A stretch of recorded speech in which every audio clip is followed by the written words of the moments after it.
पारंपरिक खुसखुशीत आणि कुरकुरीत गव्हाच्या पिठाच्या कापण्या करण्यासाठी इथे मी 2 वाट्या गव्हाचे पीठ घेतले आहे. अर्धी वाटी बारीक रवा, 2 ते 3 चमचे बेसनचे पीठ, चवीनुसार पाव चमचा मीठ, 1 टीस्पून जाडसर कुटलेली बडीशेप, अर्धा चमचा सुंठ पावडर घालायचे आहे. इथे एका पातेल्यामध्ये 1 वाटी गूळ आणि त्यामध्ये अर्धी वाटी पाणी घालून गरम करून विरघळवून घ्यायचं आहे.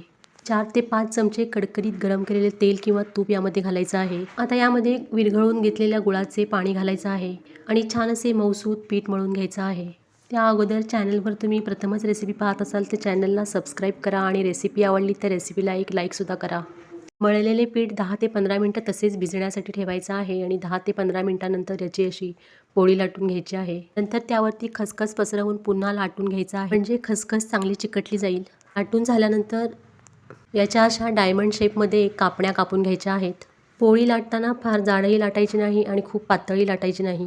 व्हिडिओमध्ये दाखवल्याप्रमाणे कापण्या करून घ्यायच्या आहेत आणि तेलामध्ये छान अशा गुलाबी होईपर्यंत तळून घ्यायच्या आहेत. कापण्या तळताना मीडियम गॅसवर तळायच्या आहेत.